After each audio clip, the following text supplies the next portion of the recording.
We all came here because of our commitment to the social sector, really the nonprofit community. We come together generally because volunteering is not enough. Volunteering, I could help a few people. I can make sure that I do the right thing. But what we get to do when we become professionals, when we move from that passion of just giving to truly being a professional, is that we help make a difference in a multiplier of people's lives. What brings us here then is looking forward to dedicating our lives to helping other people, and why we do it is very, very personal. When I travel, I get to talk to a lot of people. I love the best part of this is getting to talk to students, getting to talk to funders, getting to talk to educators. And I regularly hear stories from you, and I hear a lot about deep personal feelings, family issues, the things that caused you to feel the pull, the drive to go do this. And it's not that we figure it out when we're 16 or 17 or 18 or sometimes 25 or 30. And it's certainly not that we want to be able to spend our life eating chicken dinners and big events like this. But it's that we have deeply personal feelings that create a need within us to serve. So we get it all through the course of our lives, and it spans age, it spans race, it spans ethnicity. It's this basic desire to help that just knows no boundaries. So as Ann told you, I sat where you are as a college student. It was a long time ago. But I wanted to share with you how I became so deeply involved in the sector and why this became so important to me.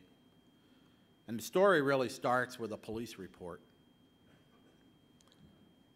A man had smashed up his apartment, threatened his family, and while the police were investigating, he threatened the police. He was a violent alcoholic. That was his problem. But in addition to a wife, he had 3 children. Luckily, the kids had a sober mother. And she wanted a better life for them and sought help along the way. For those of you who have known families like this one, and maybe even come from one, you know that this incident hides a bunch of ills, and it creates a lot of stories and a lot of personal issues that children have to deal with. There are restraining orders, and then the inevitable reconciliation, and probably followed by another restraining order, which came after a pleading that they were going to change, that things were going to get better. I'll never do it again, only to do it again. So in this particular story, immediately at the end of sobriety, each member of this family, as indeed almost any family, reacts very differently. The members have to internalize what's going on in their world. You see commercials for Al-Anon and all the questions about how this is affecting you. But how this family dealt with it affected me very deeply. And I want to share a few more details. I'm just going to focus on one of the boys, one of the children rather. He was the oldest boy in the family. He was born to a 15-year-old high school student. Never knew his father. His father didn't stay. His mother took a job in a factory, and he spent his early days with his grandmother. His mother remarried, not necessarily doing a better job at picking a spouse, and she married the man who's the center of that police report. 2 more children were born before this lady was even 21 years old. So this little boy eventually went to school, straight into the 1st grade, because kindergarten wasn't mandatory back then. And packing up 3 kids to trudge them through whatever the weather was to get her youngest, or her oldest rather, to school was more than this young mom could handle. When he got to school, he was bright, but he had a speech impediment. And the traveling speech therapist was called in to help him get rid of the speech impediment. With that, the first time somebody from outside the family reached to this little boy and helped him. And that's the beginning of the road of why we become so important. Sometimes their mother could get the father to sober up for a little while. So there were some good times too. Times when everyone in that family tried to act normally, as if life was all okay. But the dad had adopted this oldest son, but resented him because it wasn't his. And when drinking bouts would happen, the mom of the family would ask the oldest son to go to his room so as not to provoke the dad. And that was her way of protecting the kids from any violence in the family. Still, more than once, they had to run. They had to run out of their own place because they knew he was coming home and he was in a violent mood. They'd have to hide somewhere until the rage settled down. On one occasion, the oldest son woke up at his grandmother's, and his uncle was there, and his uncle was listening to his father through the door.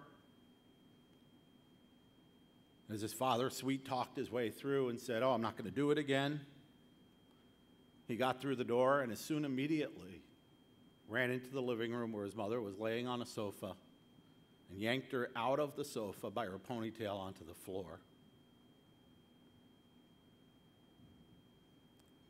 The police stepped in and they helped the oldest son by getting him involved in PAL and other programs. His mom knew he needed some help. She got him to join the Boy Scouts. She wanted him to have positive role models. The first year he was in scouting, scouts were going to camp. And they asked him to sign up for camp. He went home and talked to his mom, and she said she couldn't afford it. So the scoutmaster went to his mom and said, "How much can you afford?" She said, "Well, I can't afford $21. And he said, "Well, how much?" And she said, "I could maybe give you $5. And he said, "We'll take him for 2 weeks." So again, our sector intercedes to try to help. But one or two things simply don't make life better. Sometimes we need more help. So another attempt at sobriety, father got on disability, his mother got the family on welfare, and the welfare system kicked in. But the mother in the story, she hated it. She hated the welfare part of it. And so after 3 years, she finally, when her dad didn't work, she went to work. Now this young boy is a teenager. And he's starting to defy and act up because all of this is just tension in the family. And when he's acting up and staying out late and doing the things that young boys are likely to do, his mom contacted Catholic Charities because it was the only way she knew how to get some more help. And she got her kids into counseling so that they would learn how to deal with their father's alcoholism. At one point in the middle of this oldest boy was asked by his father to teach him to read because his father had never learned to read. And so then his preteen spent those years helping his father learn to read after school. But he continued to persevere. He joined a high school program that taught him leadership skills. He got funded to go to a national conference to show him that life could be bigger and grander than anything he'd seen so far. And while he was at this national conference, someone came up to him and said, "Have you ever thought about a career of helping other people?" Like so many of us in this room, I had never considered this possibility. Despite scout leaders, teachers, Catholic charity personnel, coaches, social workers, and all the rest of the people who pulled me up, I didn't know you could actually make a career out of helping others. And thus I embarked on the vocational journey that leads me where we are today. I've done well because a lot of people along the way wanted to make sure that I had opportunities that, for the most part, people in my childhood situation might not have gotten, especially back then. I stand before you because so many people helped me, my brother, and my sister break a tradition of poverty that had existed for generations in my family. But it's not about me. It's about all the organizations that helped. It was the New York City public school system that reached out and made sure that it didn't have a lisp or a stutter. It's the Boy Scouts and what they taught me in terms of leadership and how I was responsible for my own behavior. It's Catholic Charities that helped me understand the difficulties of alcoholism and how it affects families. It's other social services, and a lot of it is responsible because the Nonprofit Leadership Alliance, when I landed at college, taught me how to run things, how not to be a victim, but instead to go use that energy to go bring other people along with me on a journey that makes people's lives better. A few years ago, we changed our name from another organization, so most of you know, from formerly American Humanics to the Nonprofit Leadership Alliance. And it's an okay name because it better describes what we do. But what it really brought was the tagline. And our tagline is, certified to change the world. And that's what we do. That's what all of us who go into this work do every single day. Because we don't know what that little boy is going to grow up to be, but we want to make sure that they get that opportunity. So this is the first step on our journey. And one of the things that I tell everybody is I've been lucky all my life, and I truly have.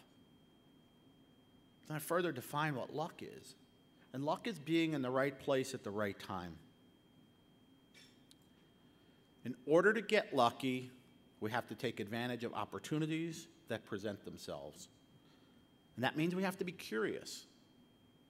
The thing that brought me out of a lot of that was that I was always curious. I always wanted to know whether or not things could be better, how they might work, where else we could go to live.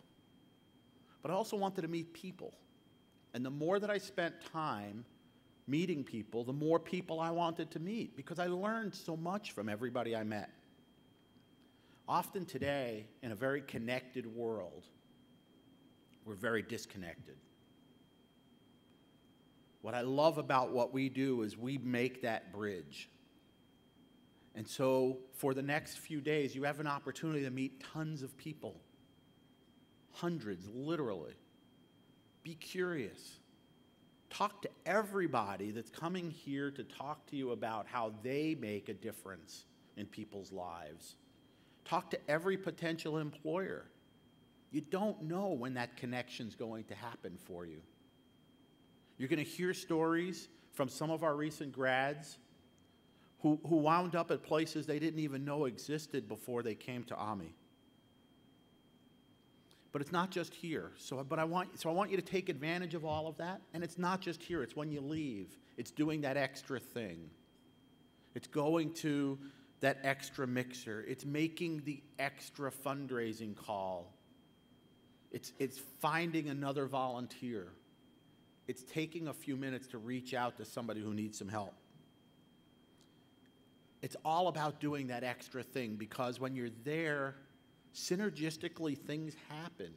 You create your own momentum by doing something different, stepping out of your own skin and trying to learn something new.